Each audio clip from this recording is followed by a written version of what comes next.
אחר הצהריים טובים, ברוכים הבאים לעוד דיון במכון למחקרי ביטחון לאומי, והפעם הנושא הוא מדיניות החיסונים, כמובן במסגרת משבר הקורונה.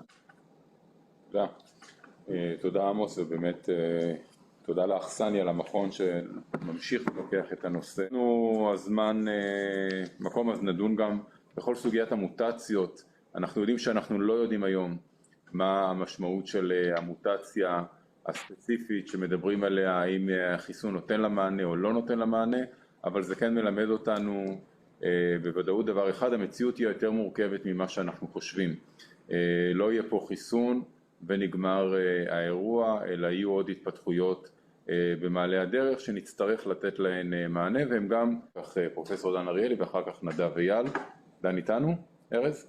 לא, אז דן אריאלי, תודה שהצטרפת אלינו. איך אנחנו באמת מייצרים את המוטיבציה של הציבור להתחסן? האם זה באמת תמריצים כלכליים, שקיפות, שיתוף במידע, פרזנטורים, או שצריך להשתמש בכלים התנהגותיים אחרים, מה שאנחנו יודעים בצורה יותר עדכנית היום? אז קודם כל שלום לכולם. אם נתתם לילד חיסון והילד מת דקה אחרי זה, אתם כל החיים שלכם תגידו למה עשיתי את זה. תזכרו בחיסון. והדבר השני שהייתי ממליץ זה באמת המחשבון הזה. אני חושב שאנחנו צריכים להכיר בסיכון, לא... אם אנחנו נגיד לאנשים אין סיכון, אין סיכון, אתם מטומטמים, זה לא יעבוד. אנחנו צריכים להכיר בסיכון. כל התובנות האלה בדרך כלל הולכות, נגיד, ברמה הכלכלית, לאיך אנחנו עושים יותר כסף על אנשים, איך אנחנו לוקחים אותם למקומות שעכשיו אנחנו נרוויח להם יותר. התשובה היא כן. אנחנו עובדים עם גייטס, עובדים על איך לגרום לאנשים לקחת חיסון, לגרום לאנשים לקחת חיסון. וכמובן שהפתרון האידיאלי זה להגיד, אוקיי, אם לבן אדם יש אורח חיים, ולאורח החיים הוא מבקש כל מיני דברים, או פשוט נקצר את אורח החיים. מה אם פשוט נעשה איזה משהו שיעזור לאנשים למות יותר מהר? אנחנו, בדרך הזאת, אנחנו פשוט נוריד את הדברים שהם מבקשים במערכת הבריאות, זה יהיה נורא קל.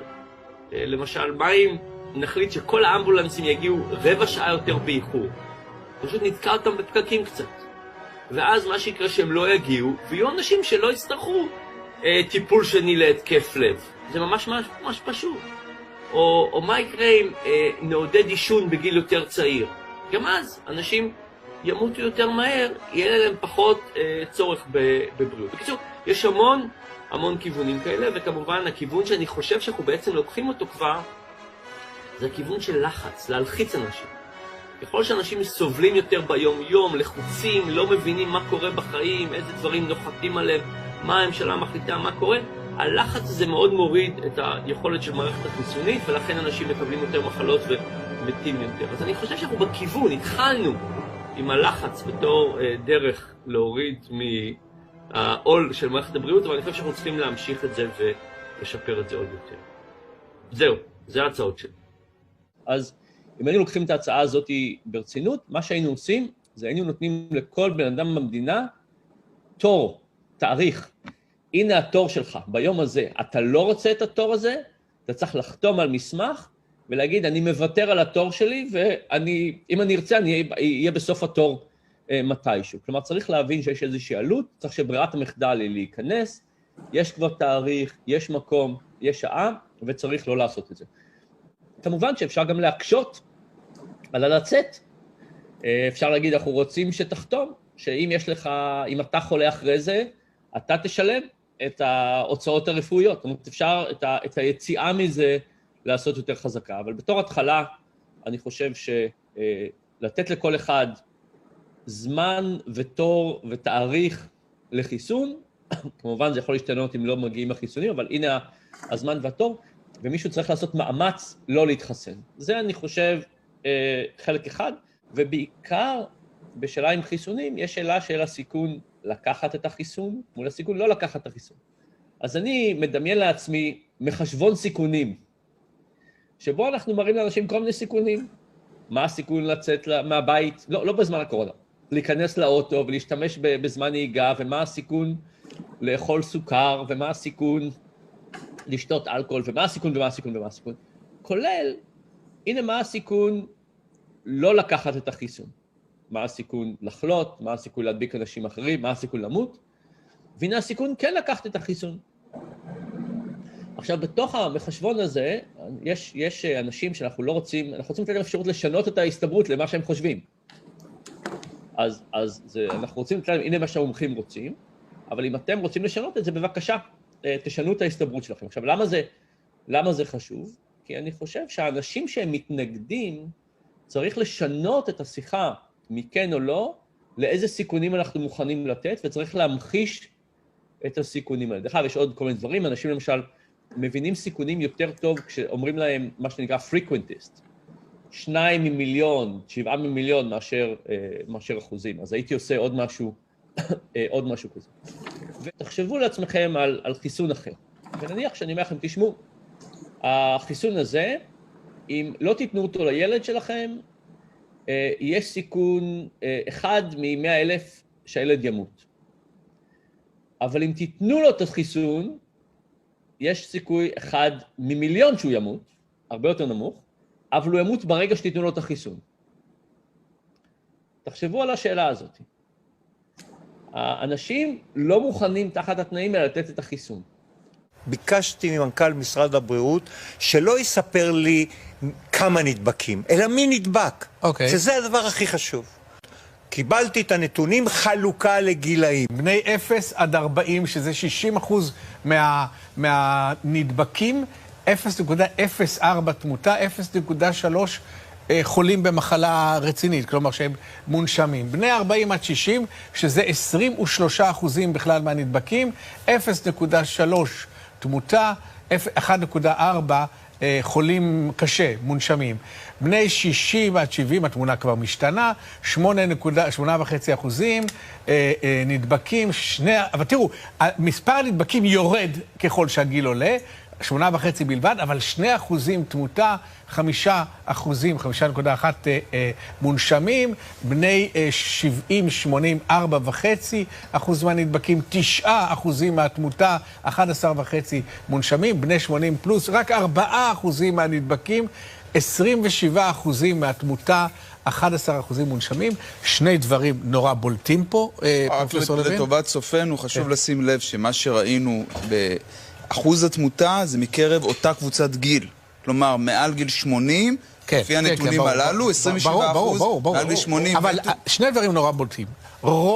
רוב מוחלט, ענק של הנדבקים הם צעירים, אבל הם כמעט, לא רק שהם לא מתים, הם גם בכלל לא חולים מחלה קשה. בוא נדבר על הילדים. כל ההורים חושבים שהילדים שלהם, אם לא יהיו בבידוד ולא ייקחו אותם הביתה, הם ימותו. אז אני אומר לך, כל פעם שההורה לוקח את הילד שלו על בריכה או לים, הסיכוי שלו הרבה יותר גדול. לא מתו, אף אחד לא מת עד גיל 20. עכשיו, תספרו לנו את האמת, מה אתם מפחדים? ספרו לנו מי המתים. גם בכל המתים בין 40 ל-60, רובם המכריע שאלה שנפטרו, שגם שם סך הכל בין 40 ל-60 מתו סך הכל 17 איש, כולם, רובם המכריע עם מחלות רקע מאוד מאוד קשות.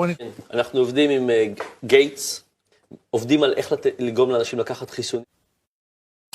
Here we can see a chart that looks at the total world population over the last several hundred years. And at first glance, this is a bit scary. We go from less than 1 billion in 1800, and then 3, 4, 5, 6, and 7.4 billion where we are today is happening even faster. So Melinda and I wondered whether providing new medicines and keeping children alive, would that create more of a population problem? And what the developing world does not need is more children. And I think that was the biggest aha to Bill and me when we got into this work, is we asked ourselves, of course, the same hard-nosed question you'd ask, which is, if you get into this work and you start to save these children, will women just keep overpopulating the world? And thank goodness the converse is absolutely true. This is a very important question to get right, because it was absolutely key for me. When our foundation first started up, it was focused on reproductive health. That was the main thing we did. You heard me talk earlier about Sadie, who I met in Niger. She was traveling 15 kilometers to get an injection. But let's ask ourselves, what if she didn't have to travel to that clinic? If we put it in her perspective, how can we keep her in her village to get the contraceptive she wants? Well, Pfizer is testing a new form of Depot. The injection that she goes 15 kilometers to get, they're now putting it in a new form, a new device that can be given. It's very, very small. It's called Uniject. I think it's going to be pictured here. It's a high-quality product. It's effective. It's safe. It's tiny, as you can see. And it can be put in a healthcare worker's kit to give to the woman at the village level. So Sadie won't have to go 15 kilometers any longer to get that injection. I came across articles that showed that the key thing you can do to reduce population growth is actually improve health.